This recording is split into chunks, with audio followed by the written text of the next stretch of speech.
Boa tarde a todos. Vamos lá para mais um videozinho aí do canal. Antes de qualquer coisa aí, vamos curtir, compartilhar o vídeo, compartilhar com os amigos dos grupos aí, dar uma força pra gente. Tem um apoiozinho, o apoiozinho ali, quem quiser apoiar o canal, fiquem à vontade, tá, pessoal?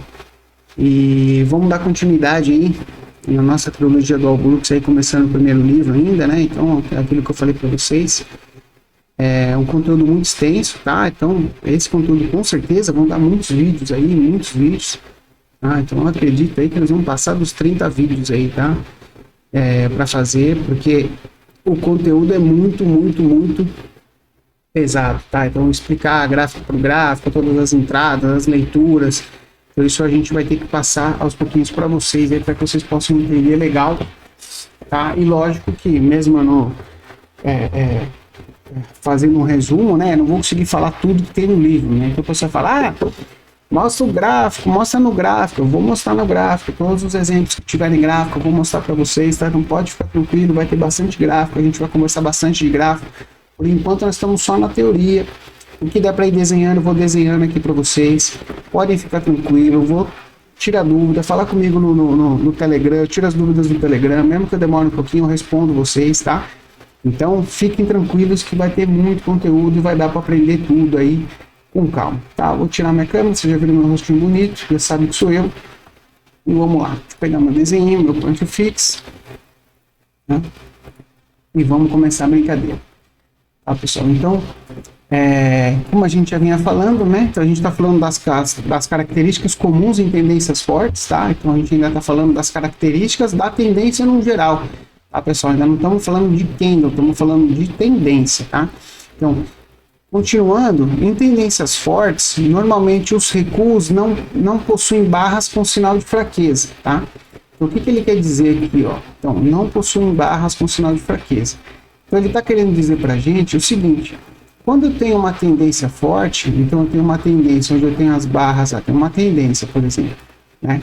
As barras de queda, né, as barras de correção, os recuos, as barras são barras pequenas, barras com muita sombra, né? Então você vê que ele vai caindo meio lateralzinho, não tem um movimento de agressão, então ele vai caindo assim, então ele tem uma correção menos agressiva do que o movimento de alta anterior.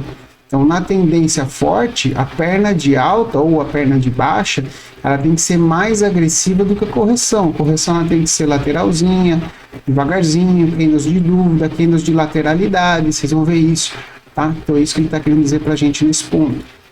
Retrocessos repetidos de duas pernas de tendência configuram entradas de tendência. Então, retrocessos repetidos de duas pernas na tendência configuram entradas de tendência.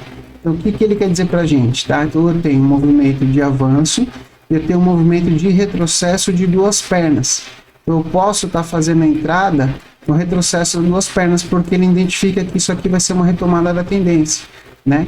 Então, esse retrocesso repetido configura uma entrada a favor da tendência, que é o ABC. Então, aqui a gente teria o A, a gente vai ver isso depois mais para frente, pessoal, tá? Só para vocês entenderem. O B e o C, e a gente estaria fazendo a entrada após o C, que é o H2 que ele fala, tá? Então seria a segunda perna ou H2, dependendo da forma que você estiver vendo, tá?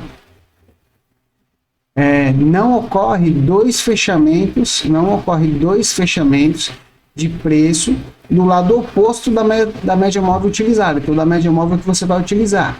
Então o mercado vem, ó, eu uso a média de 20, então o mercado vem, a média de 20 está aqui, tá? A tendência, ela veio puxando aqui, ó, veio puxando.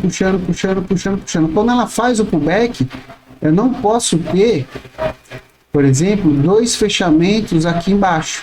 Se ele fecha um candle abaixo, o outro candle ele já tem que devolver para cima da média. Isso denota força na tendência, tá? Isso é importante para a gente determinar a força da tendência. Rompimentos sequenciais de médias, de swings anteriores, resistências de máximas e mínimas por muito ticks. Então, o que ele quer dizer com isso? Quando a gente tem uma tendência, o mercado começa a puxar a tendência e ele começa a romper sequencialmente, né? Sequencialmente swings anteriores. O que é swings anteriores? São movimentos anteriores. Então, puxou uma tendência de alta, ele começa a romper as regiões anteriores, os swings anteriores. Então, ele rompe, rompe, rompe. Então isso demonstra força nessa tendência, né? Então, se eu tenho uma média móvel passando aqui, ele faz o rompimento dessa média móvel. Então, rompimento de sequenciais de médias. Então, às vezes você tem as médias ali que você trabalha, ele rompe essas médias. Swings anteriores são essas oscilações anteriores da tendência, tá? Resistências e máximas por muitos ticks. Então, ele começa a romper todos, por exemplo, uma tendência de alta, ele começa a romper todas as resistências. Rompe resistência, resistência, resistência, resistência. Ele vai indo, ele vai rompendo, rompe uma média, rompe um topo anterior, rompe um swing anterior, rompe um block trade, vai indo embora. Isso denota força na tendência, tá? As tentativas, vamos lá. As tentativas na reversão na forma de picos contra a tendência não tem segmento. Falham e tornam sinalizadores na direção da tendência. O que ele quer dizer com isso? A tendência vem e ela faz um pico. Aí às vezes ela deixa aqui um candlezinho que a gente pode falar, seria um trade contra a tendência. Só que esse trade não anda, o mercado fica aqui e depois ele rompe de novo. E depois ele rompe de novo. A gente vê muito isso, pessoal, tá? Então ele sinaliza uma venda. É o que a gente fala, que o cara que fica tentando acertar topo, muitas vezes ele fica tomando stop, porque ele vende achando que a tendência já subiu o suficiente e ele toma stop.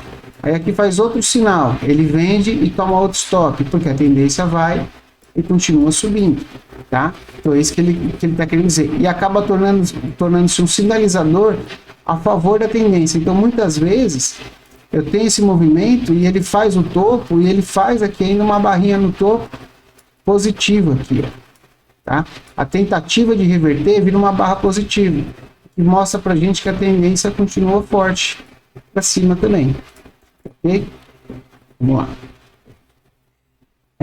Então agora a gente vai mudar para outra coisa, tá?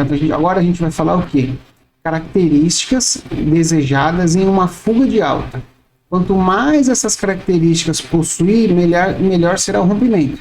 Então esse rompimento pode ser de uma região, esse rompimento pode ser de um movimento de alta, rompimento de uma barra, um rompimento de um breakout, por exemplo, de uma região maior, tá? Então quanto mais dessas características tiver, melhor vai ser esse rompimento. Deixa eu pôr de vermelho para ficar melhor para vocês verem, tá? Então uma barra de rompimento careca ou com pouca sombra, né? E quanto maior a barra, melhor. Então, o que ele quis dizer? Então, eu tenho aqui, vamos supor que eu tenho uma congestão, onde o preço ficou trabalhando aqui, por um determinado tempo, aí, de repente, ele vai romper e ele faz uma barra careca, com pouca sombra ou nenhuma sombra. Então, essa barra careca, nesse rompimento, denota muita força nesse rompimento.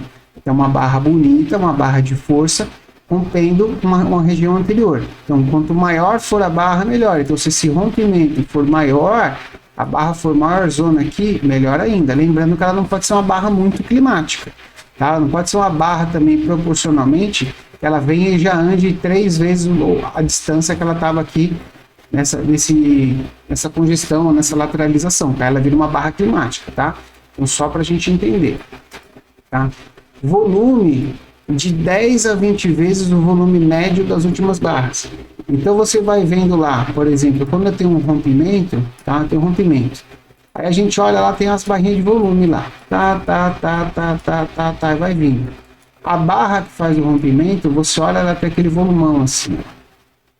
Bem desproporcional às barras anteriores.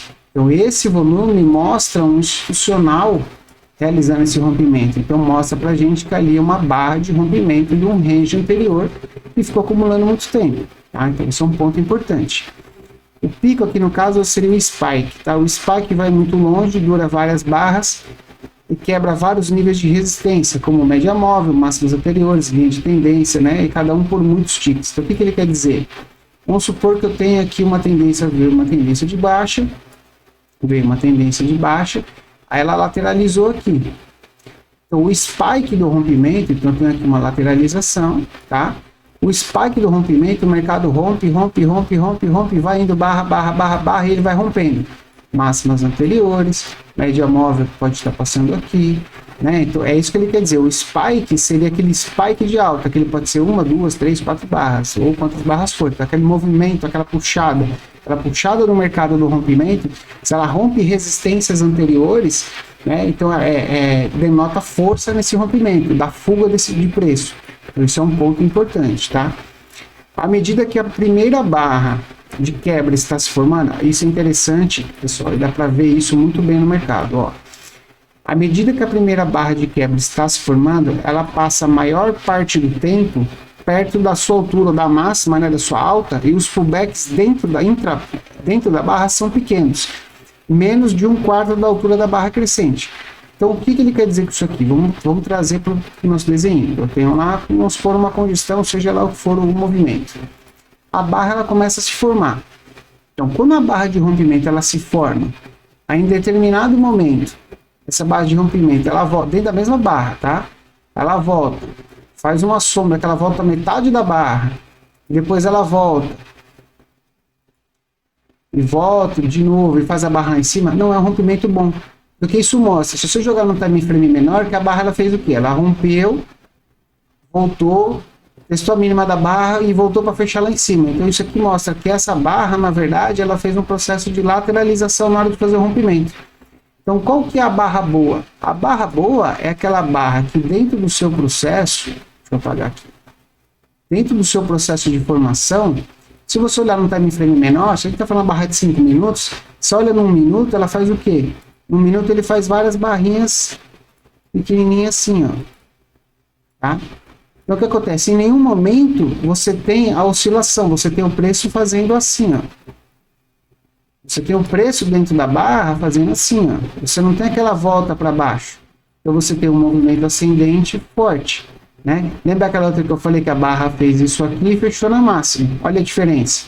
Então aqui eu tenho um movimento de força. Aqui eu tenho um movimento de até uma tentativa de defesa aqui da região de topo. Então a barra ela tem que ir se formando, sem fazer pullback, Ou ela faz um pullback pequenininho e já fecha de novo para cima.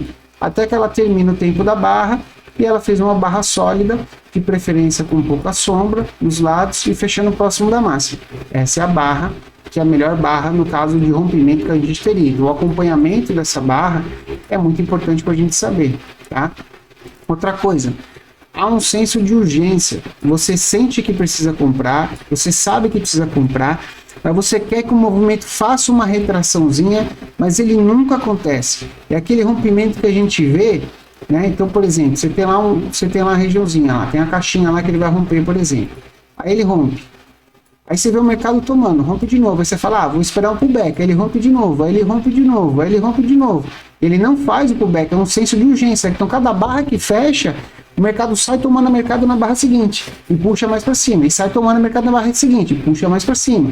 Tá? Então, esse é o senso de urgência que ele fala. Tá, pessoal? Tá? Características desejadas, né, ainda nas fugas de alta.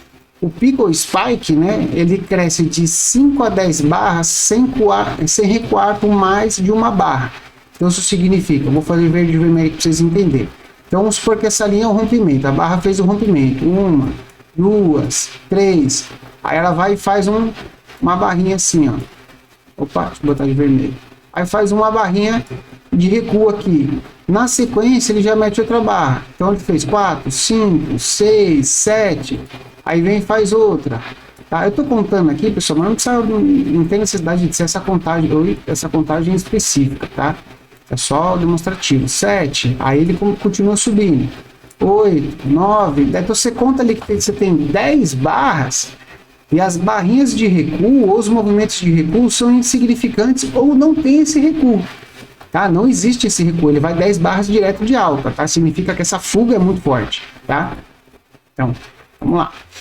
Uma ou mais barras no pico tem uma mínima igual ou apenas um tique abaixo do fechamento da barra anterior. Tá? Então, quando você tem esse pico, essa fuga, né? Então você tem a barra abre e fecha. A barra seguinte, muitas vezes, né? Deixa eu ver se... Então, o fechamento foi aqui, ó. Aqui foi o fechamento dessa barra. Então, a barra seguinte, por mais que ela tenha uma sombra aqui, ó, não tem problema se ela tiver uma sombra. A barra seguinte, ela abre e ela continua subindo.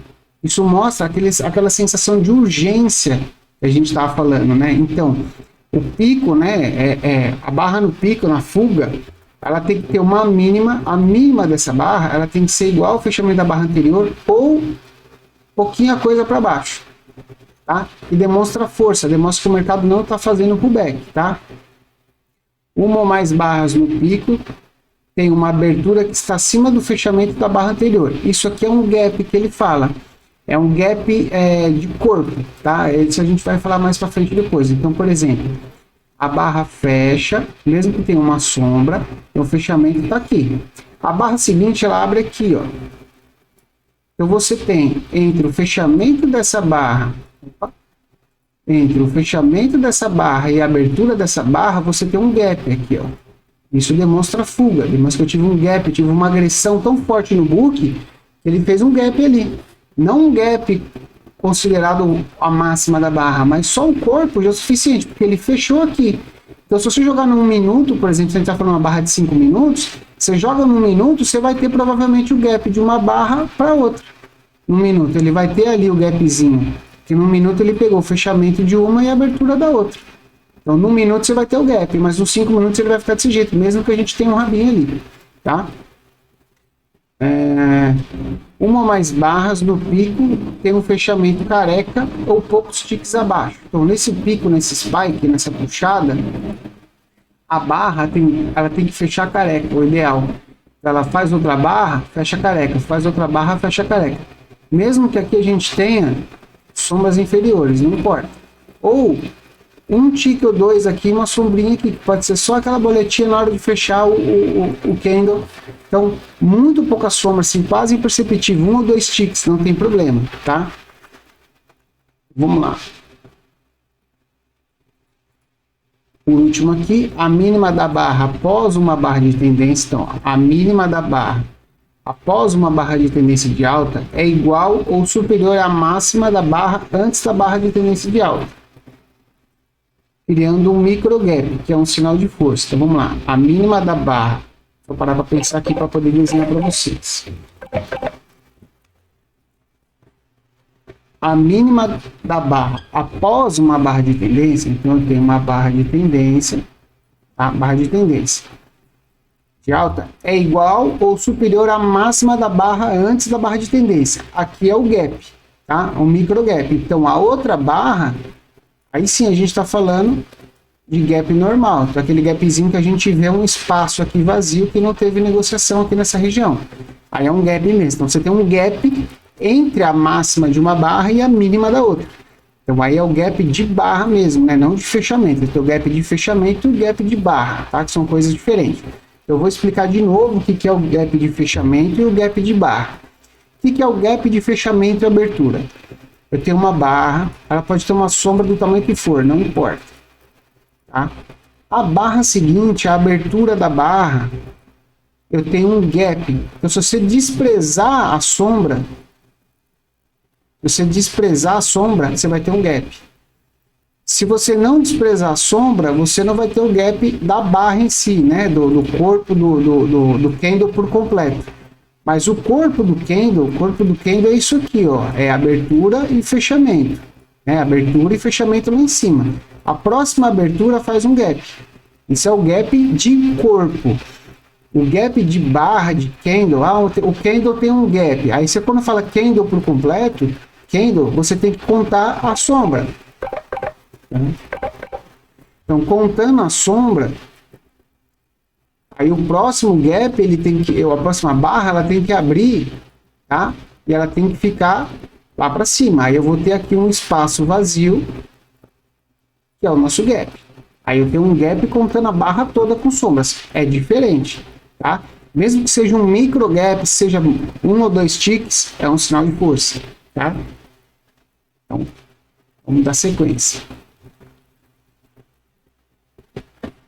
Ainda nas características de fuga de alta, tá? Então, a gente tem as próximas 2 ou 3 barras, também tem corpos de touro, né? Então, se a gente tem uma fuga de alta, corpo de touro, que tem pelo menos o tamanho médio dos corpos de alta das baixas descentes. Então, baixas recentes. Então vamos lá. Então a gente pensa assim, ó.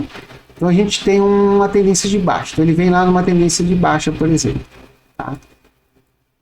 Aí o mercado lateralizou, por exemplo, ele vai fazer a fuga, né? Então ele vai fazer as barrinhas lá, por exemplo, as barrinhas. Então pensa que assim, ó, eu vou preencher de vermelho, aquelas estão sólidas, pessoal, é a barra de queda, tá? E as que estão, vamos botar as que estão vazadas sejam barras de alta. Não tem problema que não tá em outra sequência. Eu posso até colocar aqui, essa aqui como sendo duas barrinhas de queda. O que ele quer dizer aqui, ó? O corpo da barra de alta tem pelo menos o tamanho médio dos corpos de alta e baixas recentes. Então, eu tenho que ver o tamanho médio desses corpos de força, né? Então, qual o tamanho médio? Tá, então, por exemplo, se os candles de força, que a gente vai ver mais para frente, ele tem uma média de 100 pontos, então se a gente sabe que o candle, por exemplo, no índice tem 100 pontos, então, uma barra de alta que vai romper aqui, as barras de alta que estão rompendo, que estão fazendo a fuga, elas têm que ter tamanho igual ou superior à média das barras anteriores. Então, se eu estou vendo ali que tem 100, 120 pontos, 130 pontos, se começar a fazer barra de 50 pontos aqui não é interessante. Começar a fazer barra de 100, 150, 200 pontos, beleza, uma fuga interessante, uma fuga bacana, posso confiar nessa fuga de preço, tá? O mercado teve vários dias de forte tendência de alta recentemente. Então, se eu estou no mercado que vem há dias, tendência de alta, tendência de alta, tendência de alta, e ele faz um movimento aqui e faz uma fuga, então eu tenho, é uma característica desejada, eu tenho uma fuga na direção da tendência predominantemente dos dias anteriores. Então eu vou ter um rompimento melhor se ele for a favor da tendência anterior, vai ter menos resistência porque ele está só seguindo a tendência, tá? Vamos lá.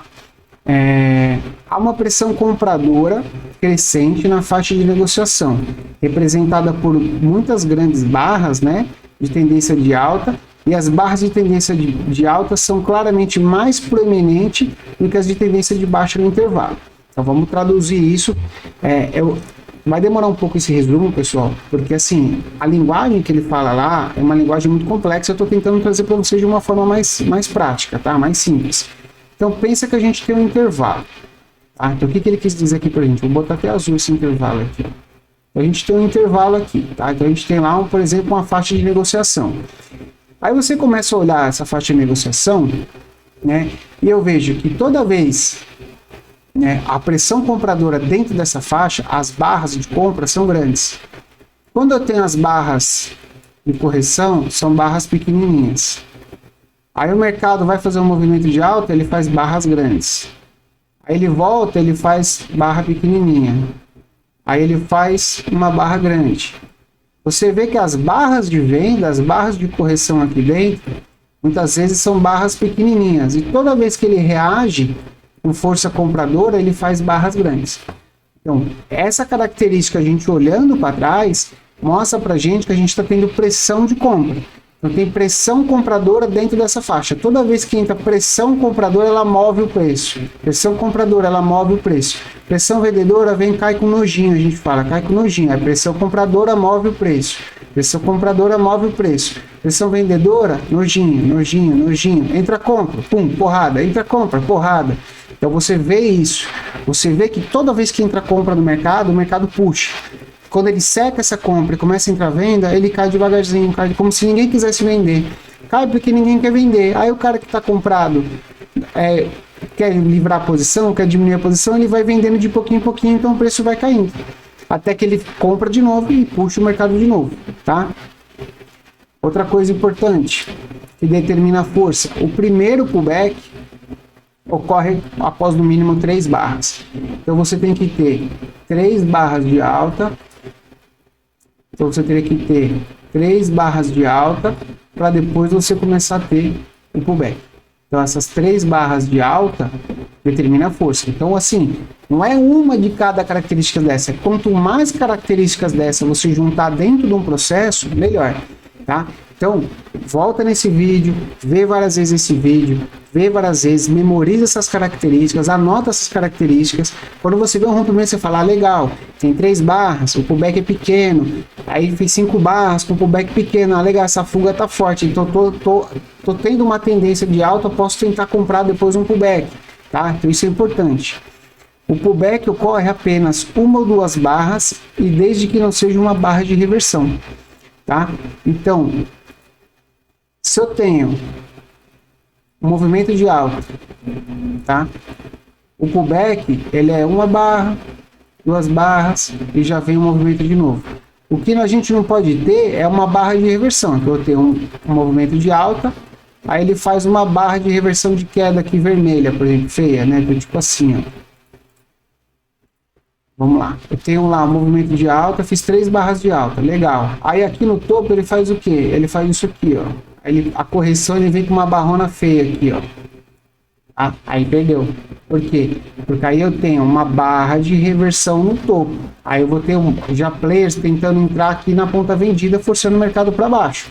Aí ele perde, é uma característica que a gente não gosta de ver num movimento de rompimento, num movimento de fuga dos preços, tá? O primeiro pullback não atinge o break-even do ponto de entrada. Isso é interessante, tá?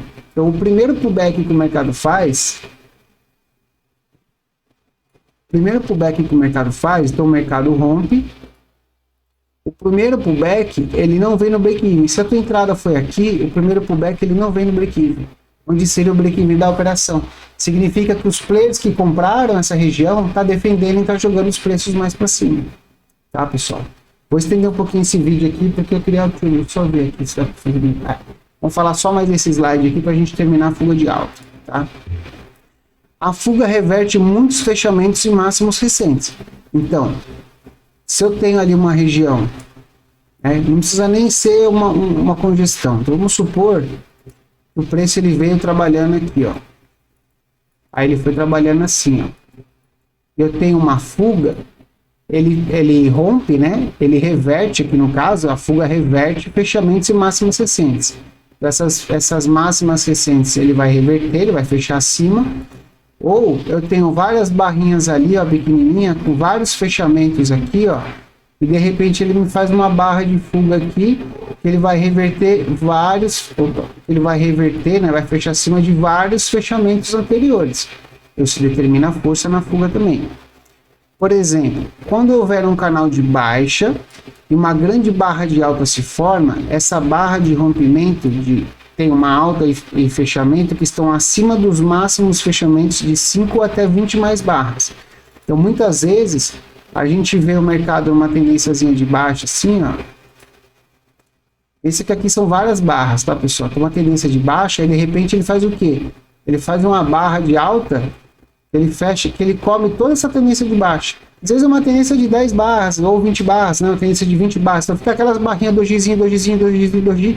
Aí você vê uma notícia, ela pum, faz uma barra elefante, que a gente fala, uma barra de alta, forte, que fechou mais do que as últimas 20 barras. Às vezes é aquelas tendenciazinhas que a gente vê, e são várias barrinhas assim, ó. O mercado ele tá sem volatilidade, aí ele fica assim, ó. E faz 20 barras aqui. Aí, de repente, entra a volatilidade do mercado e ele faz isso aqui. Não precisa nem ser uma barra elefante muito grande. Isso mostra uma fuga boa, tá? Porque ele fechou acima de 20 barras. Isso significa que todo mundo que vendeu aqui vai ter que comprar essa barra. E ela vai ganhar mais força. Que a gente chama de short squeeze, tá? Muitas vezes.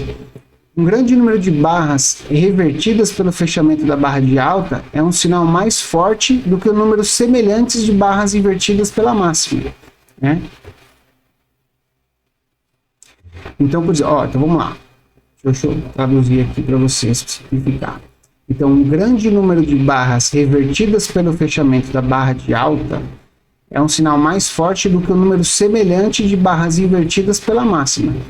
Então, o que importa para a gente é que eu tenho as barras lá, que teve as barras. Então, o número de barras, né? O número de barras revertidas pelo fechamento de alta, então fechou. O fechamento, estou falando de fechamento, tá? Então a barra fechou aqui, tá? É um sinal mais forte do que o número semelhante de barras invertidas pela máxima. O que acontece? Que se essa barra ela não fechasse ali e ela fizesse isso aqui, ó, por exemplo, já não é tão interessante. Por mais que ela ainda tenha um corpo positivo aqui, ó, por mais que ela ainda tenha um corpo positivo, essa máxima revertendo várias barras anteriores aqui, ó, tá? Denota fraqueza, porque aqui acaba sendo uma lateralidade. Então, o que o preço fez ali? O preço foi, subiu e voltou. Então, está demonstrando uma lateralidade, tá? É isso que ele quer dizer pra gente. Ok, pessoal? Então, como eu disse, vamos se preparando para o conteúdo pesado, tá? Eu estou na câmera aqui, agradeço a atenção de todos. Vou gravar mais um vídeo, já deixar programado aí para vocês essa semana, tá? Um abraço a todos, bom descanso, bons estudos e até a próxima. Valeu!